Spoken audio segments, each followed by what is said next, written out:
It's funny. My friend was like, before this was talking about how it feels like 15 minutes isn't enough. You know what I mean? To like really get going. And I'm up here trying to kill time with a moment of silence. That was my strategy here.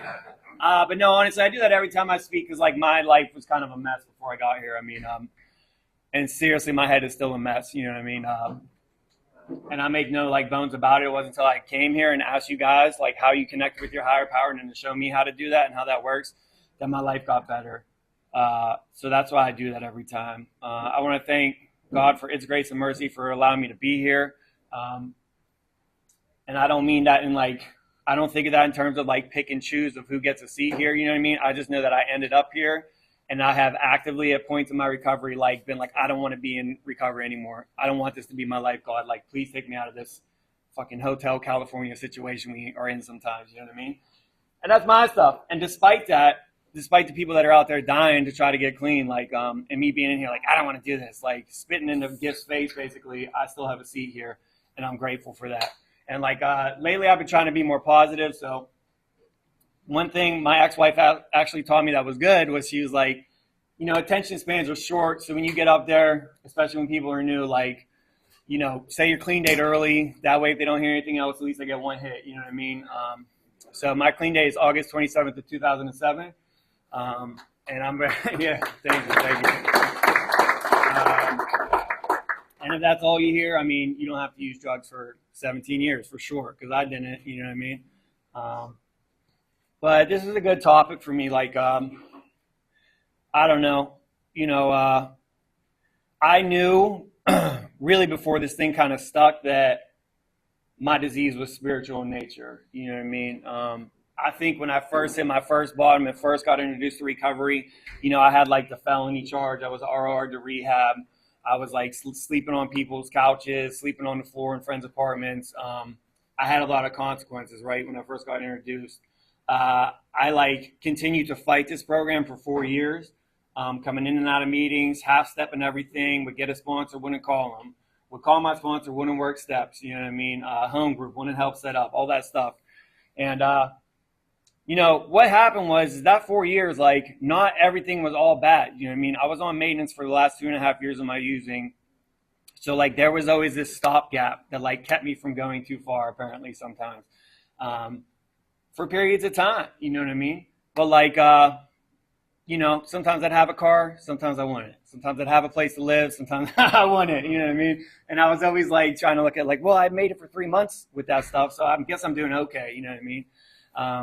And what happened was, like, we were in this group in the methadone clinic, and I remember sharing, and at this time I've been coming in and out of meetings, and, like, the whole time the second step is working on me, because, like, I didn't believe necessarily it worked for me, but I saw it, the same people doing the same thing for, like, those 4 years, and then 4 years later they had 4 years more clean, you know what I mean? So I started to kind of work, but I was in this group, and I was like, every time I use, no matter what or how much it is, it feels like when I'm in recovery, I'm in the light. And when I use, no matter what it is, no matter how much it is, I feel like I'm in the darkness. And it's cold, and I hate it, and I hate myself, and I hate life. You know what I mean? And one of the people in the group, like not the facilitator, like one of the other Methadonians was like, well, why do you keep using then? And I was like, the same fucking reason you keep using, because you're in methadone clinic too. You know what I mean? Which I got defensive because usually when someone tells me the truth, I get defensive, you know what I mean? But that struck like a chord in my heart. And I was like, why do I do this shit to myself? You know what I mean? And that's like, I'm not a fan of speaking. And I literally had some dude throw a sub at me I spoke at the convention with because I said that. He's like, I love speaking about my recovery. And I was like, I love it too. I'd just rather it be one of you calling me and we could talk about it. You know what I mean?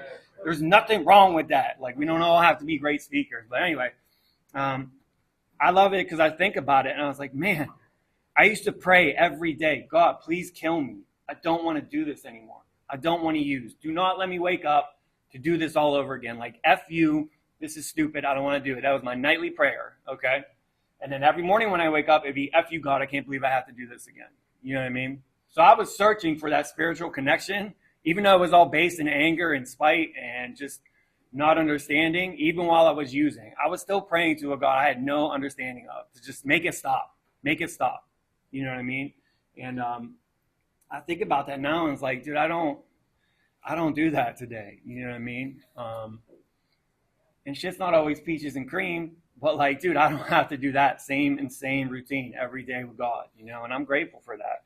And, you know, when I first got clean, like the first dude I asked to sponsor me in NA, because I was the other fellowship for a while, like, he had everything I wanted with a couple months clean. He worked at a rehab. He had a car. He had his own apartment. I thought this dude had life figured out 100%. You know what I mean? I was like, I want all three of those things. And, you know, and I get it. That is the power of like people speaking. You know what I mean? Is that like I heard this tape from the men's rap at our convention, and it was this guy, and he was talking about like this deep level of pain and spiritual like warfare he had dealt with his whole entire life growing up, and all the things that had happened to him, and just extremely painful things, you know. And he kept talking about it was his relationship with God that healed all that. You know what I mean? And that struck me. And like he was talking about like deep levels of healing. He was talking about incest, which I experienced like in a molestation form in my family. You know what I mean? And to hear like a guy, and I never met him, I just heard a CD, and to hear this guy talking about that and how he dealt with that and the sexual like just like trauma he had growing up, like openly speaking to a room full of men at our men's rap. You know what I mean? That's what hit my core. You know what I mean? Like it was the eyes and the mind that was like, I want a rehab job and a car and like hopefully some pretty little girlfriend. But like it was my heart and my spirit that was like, these deeper issues are why I'm here. It's not just to stop using. You know what I mean? And you know, I started out with not a lot in recovery, dude. And I didn't like chase money. I didn't chase like a great job. I just showed up to my job, and making my meeting was the most important thing. I eventually met that man. And again, you know, huge, great lead at the men's rap. But like what affected me most about this dude is like, he invited us over to come read literature with him. And that was it. And it was Sunday morning. I was trying to go to Brookline Sunday. If anyone's ever been there, used to be a lot of hot girls there. I was like a year clean. I was trying to go see the hot girls, not hang out with some random dude and eat breakfast with them and read literature. But that's what we did. And like, I just remember he had probably like 10, 11 years at the time. And his friend was there that had probably 17, 20 at the time. And we sat and read the first step in the Green and Gold book. And like, as we read, and these gentlemen were sharing their experience about like, you know, not at that point, they weren't sharing that much about the drugs. You know what I mean? They were talking about like the feelings they had growing up, like the spiritual warfare they go through in recovery. And just, I remember being blown away. And like, that's what attracted me. You know what I mean? I wanted more than anything, more than a nice car, more than like my own fancy apartment, more than like fucking nice clothes. I wanted to get done with my step work, which is hilarious to say out loud because step work doesn't ever end really. But like, I wanted to get through the 12 steps, you know what I mean? And that was my focus. And that's what I did. And like, you know, it's like, it gets very personal, recovery. You know, I think of the first 3 steps as like the basic mold that kind of all brings us together. You know what I mean? But like my old sponsor used to say, like, dude, once you get into 4, 5, and 6, it's all about you and your relationship with God. And that sponsor, he's not my sponsor today, but I still talk to him all the time. He used to pound in my head, man. It's like everything about this program, like, yes, recovery is what happens at our meetings. Yes, we have a fellowship and you can find strength and support, but everything about this program is based around the 12 steps, which are there in place to get me a relationship with the God of my understanding. And nothing is promised except a day clean and moments of freedom. You know what I mean? And I got all this stuff that like isn't promised, but like I thought was guaranteed in recovery. You know what I mean? I got the good job. I got the pretty wife. I got the kid. I got the house. You know what I mean? And, you know, but for the beginning of recovery was like trying to build my spirit. Because I came in broken, dude. I couldn't even look people in the face half the time. I remember my first convention, like, I literally had to find that guy, my sponsor, and be like, dude, I'm so uncomfortable here. And I feel like I don't fit in. And I feel like the things I did when I was using just make me, like, disgusting, like subhuman. Like, these people all look too clean, too nice. You know what I mean? I was still living in a 3-quarter house. Fucking didn't know how to buy clothes that fit me. You know what I mean?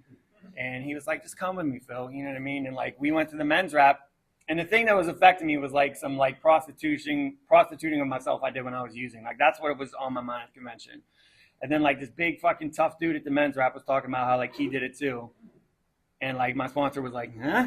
You like that? Like, see, you're okay. You know what I mean? Like a dude you never like would think, you know what I mean? And that's just like, again, that's no materialistic thing no like goal or success with business or career like matches to those moments. You know what I mean? Because it really is about the spiritual healing. And I could tell you for sure that like I went through an extended period of time from like 8 to 10 years clean, where like that was not my priority anymore. I still showed up. I had my home group. I had my H&I commitment. I'd run the fucking gamut in NA service, had all types of service commitments, done all that stuff. And I started to feel like, dude, my spiritual connection is dying. And I would share with my sponsor at the time about that and be like, dude, like something is wrong. And like on the outside, again, the wife, you know, the house, the kids, like it was all nice and lovely, great job. And I was like, dude, I'm dying on the inside. And I couldn't really accept it in the fact of the first step kind of acceptance where like I accept the problem and then like accept the solution too and move forward with it. Like I was not doing that at all. And like I deteriorated rapidly, man. And that's how I know like this thing is about my spiritual condition. Cause like regardless of all that outside shit, regardless of how good anyone thought I was at my job, regardless of how anyone, you know, thought I was so lucky with my family and so blessed, like I was dying on the inside. You know what I mean? And ultimately, I found that when I refuse to do the work here, like I pay the consequences. And like, you know, anything that is in my fourth step is subject to happen again, and my life can get super unmanageable. You know what I mean? I fell deep into porn. I was watching porn every day, at least once a day. While married, man, I'm not saying you shouldn't do that. I just know for me, I'll never do that again in a relationship if I can. And it just fell apart, dude. My family I was just radiating anger, and everything collapsed, dude. Separated from the wife, you know, had a mental breakdown. I had to go to this place for 45 days. It was an inpatient mental health facility. And it was wild to be sat down and like again, God has always surrounded me with like the people I need to be around at every stage of my recovery. And I had this therapist that like was like, no, Phil, actually, you're not here to fix your marriage. You're here to fix you because something is horribly wrong with you. And I was like, but I have like 12 years clean. And no. And you know what I mean? She's like, no, stop worrying about your ex-wife. We're going to sit down. And like when I would sit quietly and I wrote every day and journaled and did all these assignments, and we would like basically do little mini 4 steps and then a 5th step on a group level every day. You know what I mean? And I got to realize like how far away I was from like who I think God really intended me to be. I mean, that was a big pill to swallow, you know what I mean, with that many years clean. And since then, you know, that's been like my kind of focus is again, that spiritual healing that's available here. And it's not always easy, dude. I mean, I struggle with depression. It was hard to get out of bed today. I did not want to come here. I was struggling like time management, forgot I had to pick up these flowers from this fundraiser for my kid at school. Dude, it was just like I was rushing around all day today. And like, you know, the divorce went through. I lost my standard amount of shit in a divorce and it sucked. And, you know, but like things are looking okay again. But again, I'm starting to get that feeling and have been for like a couple months.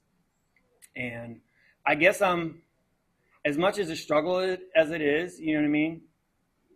I'm glad for the awareness because I am taking the steps, you know. And like I said, it's not easy. It's not easy at all. And, you know, I think about there was times in my recovery where I mistook being spiritual with like everything being perfect because it's not the same. And I mistook being spiritual for me responding to everything perfectly because that's not what that is, you know what I mean? And I've embraced the fact that like, you know, that sponsor that took me through the 12 steps, he used to tell me, Phil, it doesn't matter if you're screaming at God, if you're angry with God. He's like, that's all communication. He's like, think of your relationship with God as any other relationship you have with family, with your significant others. Like there are times where you feel like the communication's not there. You feel like you're not getting what you need. You're definitely not getting what you want. And it works vice versa. And he's like, just keep the communication up. What do? We try to draw closer. You know what I mean? And that's like the spot I'm in. And because I'm a dope fiend and I'm crazy, my initial reaction is blow everything up, kick the girlfriend out, quit my job. You know what I mean? I'm ready to do it all. Somehow convince my kid's mom to let me just move to, I don't know, Thailand or something with my daughter. I don't know. You know what I mean? This is where I go because I love fantasy. Anything to get me out of myself, you know, regardless of how long I've been clean. And that's not the answer, man. You know what I mean? So I'm working on it and it's tough. The stuff I did 3 years ago is not helping. And that's the nature of the beast. You know what I mean? And that's the nature of like recovery too. It's just not working. What's applicable today is not what it was a few years ago, and that's tough, man. You know what I mean? I'm working on it, but I know I'm struggling. Like I haven't watched. I'm in this relationship, right? So I don't watch porn, and I watched porn for the first time probably in a year or two, like a week ago. And I know, like in NA, we're like all like, must stop using. Like that's our approach to the 12 step. But like this is a little different kind of recovery. So I'm not like beating myself up, but I'm like, oh, I'm fucked up. Like I need help. Like this is like all these warning signs I'm picking up are true. You know what I mean? So I'm trying to pray more. Trying to find my niche. Like I was like, maybe I'll jump back into NA service. Josh will tell you I'm the worst subcommittee member on the planet. So I don't know. And like my sponsor told me that a few years ago. He's like, dude, your family life right now, like with your kid, like you're not built to be at a subcommittee meeting every weekend. Like that's just not your life right now. So I'm trying to find what it is. And I was just talking to that gentleman that took me through the 12 steps and trying to like, kind of get a finger on the pulse of what's going on. And he's like, dude, like, again, it's about that search. You know what I mean? It's about really learning that surrender and acceptance, like it's that 11th step, like my favorite thing is when you're in a meeting and it's the third step is the topic and all the spiritual giants start talking about doing God's will with the third step. It's my favorite. Because I just happen to found that sometimes God wills for me to get shit on in life, you know what I mean? So someone else could get something good, and I try not to take it that way, but like nobody wants to be like, I'm doing God's will of being the one that loses their significant other to death or loses it to divorce or like has a kid die. Like it's all playing a part of the big, beautiful picture that's being painted in this world. I don't always want to be the one to sign up for that stuff.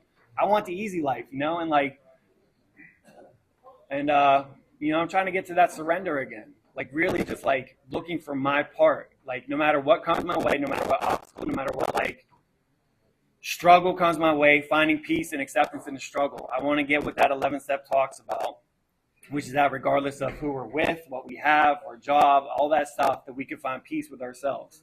And that's the hit I want, because I've had periods in recovery where I've been totally at peace. Regardless of what crap show's going on in the world, I am at peace because I feel like I'm connected to my higher power and I could deal with anything. I don't want to sign up for any of it, but I can deal with anything and do it with dignity and maintain my integrity. So that's what I'm searching for. And honestly, like sometimes when it goes extended periods of times, I get pissy about it. Like I'm like, okay, God, I'm done. Like, can I just catch a break, And, it's just a constant journey. I mean, it started off with a kid that was like embarrassed, when I was in rehab to be praying. Like I'd be praying in a room and one of the roommates would come in and like jump up like I wasn't doing anything. So like, now I'll tell you all, like it's everything comes down to my relationship with my higher power here. And sometimes I'm not doing the work that I need to do that. And I wish I could just go into denial and like be delusional about it. But like, I know that's what the problem is. And then like, eventually God just like continues to allow me that grace. If I don't take anything, and if I stop trying to reach outside myself with porn or fucking social media or all this stuff, then I have a chance to keep working on it. And I'm a work in progress. You know what I mean? And just remember that, like, that's the most important thing I could tell anyone, regardless of like where you are financially, material, career. Like, that's not necessarily what this is about. That shit all comes and goes in this process of recovery. I've seen that through, luckily, all the old timers that like raised me here, which I'm super grateful for. And I've seen in my own life, you know what I mean? I'm just continuing to search for people that help me build my spirit and help me along this path so I can like really start to heal, regardless of what happens on the outside world. That's all I got.